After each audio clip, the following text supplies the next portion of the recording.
Audio Jungle.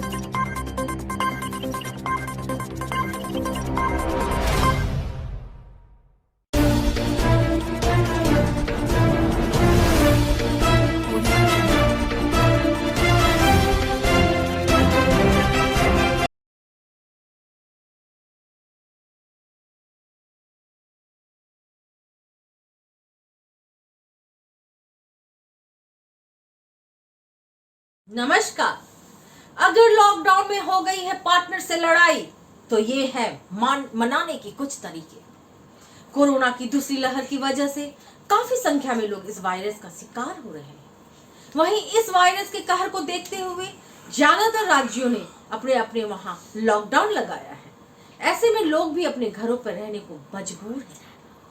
वहीं इस lockdown का असर प्यार करने वाले लोगों पर भी हुआ है, क्योंकि वो एक दूसरे से मिल नहीं पा रहे हैं, जिनका कारण कई लोगों के रिश्ते में खटास भी आ रही है। अगर आपके साथ भी कुछ ऐसा हो रहा है तो आप इस लॉकडाउन में कुछ तरीके अपनाकर अपने पार्टनर को मना सकते हैं।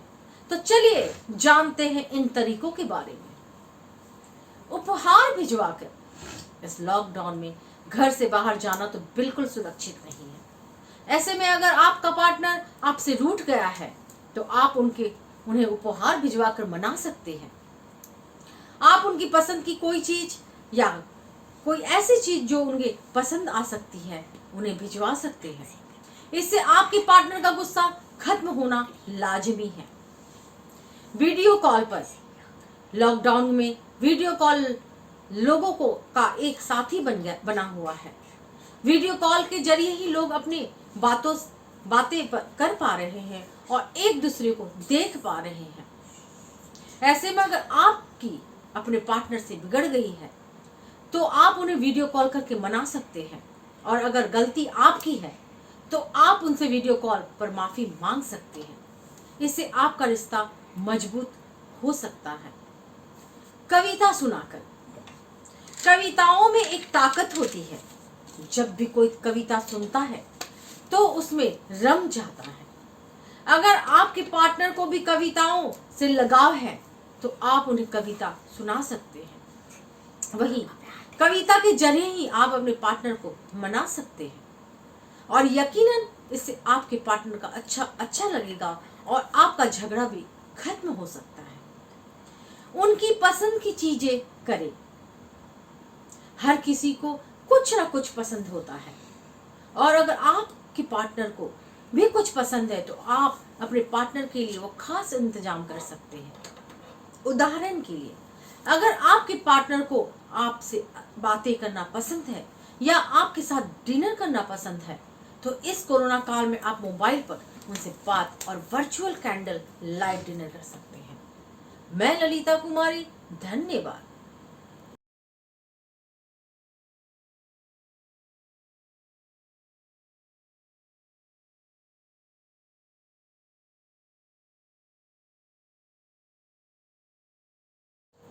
नमस्कार, मैं डॉक्टर अरुण कुमार। कोरोना की दवा आयुष 64 को इम्यूनिटी बूस्टर के तौर पर ले सकते हैं या नहीं।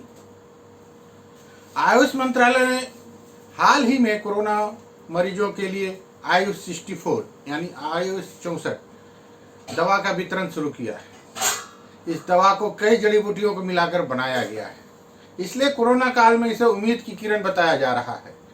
इस दवा के मुफ्त वितरण के लिए आयुष मंत्रालय की ओर से कई केंद्र खोले गए हैं, जहां कोरोना मरीज खुद जाकर या उसके प्रतिनिधि RT-PCR टेस्ट की पॉजिटिव रिपोर्ट और आधार कार्ड की हार्ड या सॉफ्ट कॉपी देकर दवा मुफ्त में ले सकते हैं।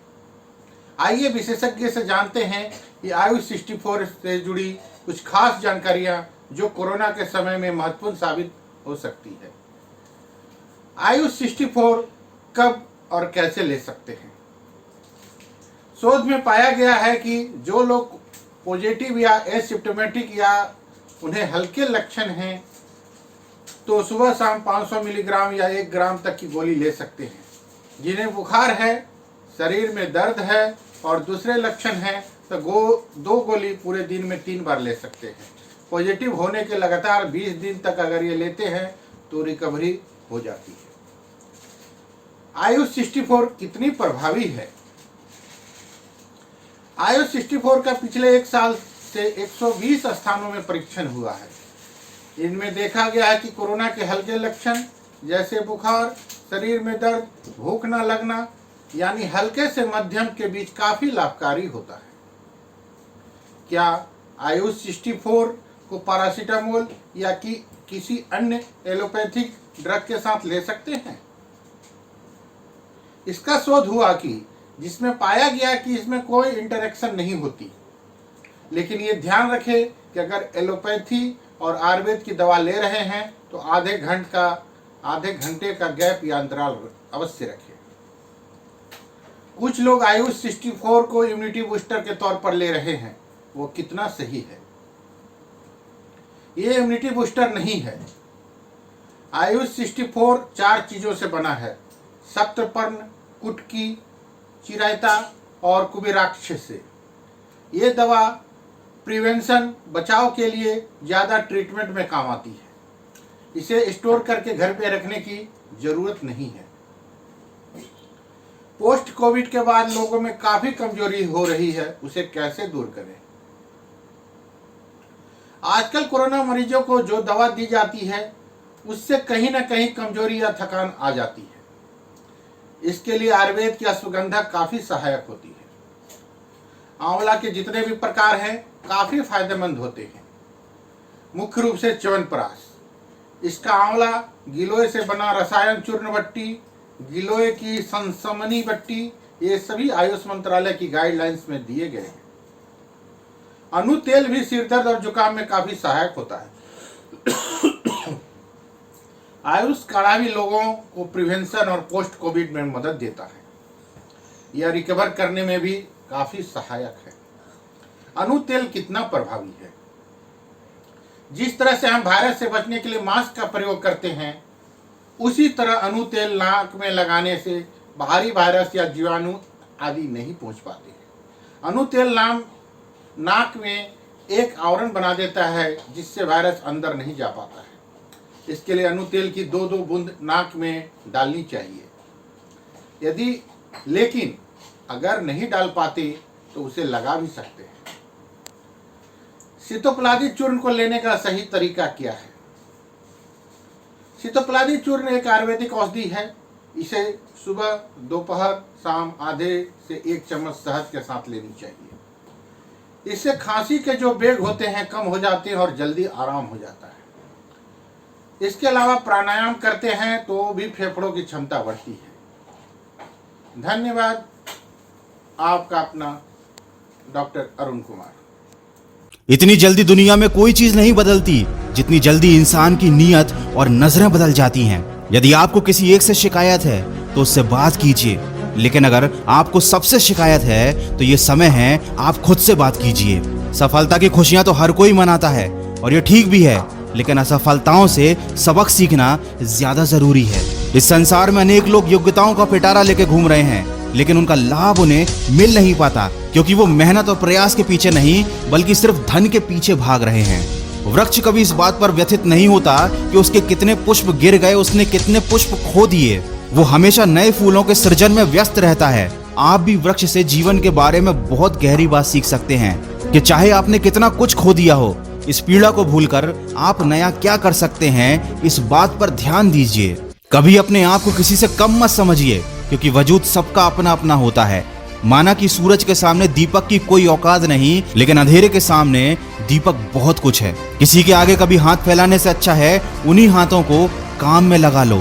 जिंदगी में कभी हार मान जाओ ना तो इस बात को याद रखना कि उम्र थका नहीं सकती, ठोकरें गिरा नहीं सकती। अगर जिद है तुम्हारे अंदर तो तुम्हें हार भी हरा नहीं सकती। जिंदगी में कभी किसी चीज की बहुत ज्यादा टेंशन मत लेना, क्योंकि अगर टेंशन लेने से आदमी सफल हो जाता तो दुनिया के सारे दुखी लोग सबसे ज्यादा सफल होते। बस इतना याद रखो कि क्राई करने से नहीं बल्कि ट्राई करने से कामयाबी मिलेगी।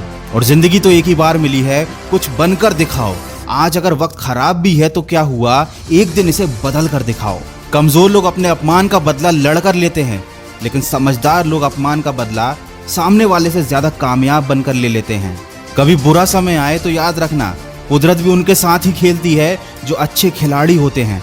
और लाइफ में गिरना तो बहुत जरूरी है, क्योंकि गिरने के बाद ही ऊपर उठने के अलावा कोई दूसरा ऑप्शन नहीं बचता। वीडियो का बस यही सार है, तुम नीचे गिरकर देखो, कोई नहीं आएगा उठाने। तुम जरा सा उड़कर देखो, सब आएंगे तुम्हें गिराने। इसीलिए लोगों की फिक्र करना छोड़ दो। कोई तुम्हारे बारे में कुछ भी सोचे, कुछ भी कहे, तुम बस अपने लक्ष्य की तरफ फोकस रखो। केवल उसी काम पर ध्यान दो जो तुम्हारी जिंदगी बनाने वाला है। और कभी दूसरों की कॉपी मत करो, खुद को ऐसा बनाओ कि दुनिया तुम्हारी कॉपी करे। दिक्कतों की शिकायत मत करो, क्योंकि जिंदगी में जिन्हें बड़ा हासिल करना होता है वो दिक्कतों को बहुत पीछे छोड़ देते हैं। और अगर अभी भी आप सपने अपनी औकात के हिसाब से देखते हो तो वाकई में आप मन से बहुत गरीब हो। याद रखें, ऊंचाई पर वही पहुंचते हैं जो बड़े सपने देखते हैं। वीडियो के अंत में बस इतना कहना चाहूंगा कि अगर जीत हासिल करनी है तो अपनी काबिलियत को बढ़ाओ। किस्मत की रोटी तो कुत्ते भी खाते हैं। अगर इस वीडियो में कही गई बातों से आपके दिल में थोड़ी सी भी आग लगी है तो आज और अभी से अपनी लक्ष्य प्राप्ति में सकारात्मक सोच के साथ जुट जाइए।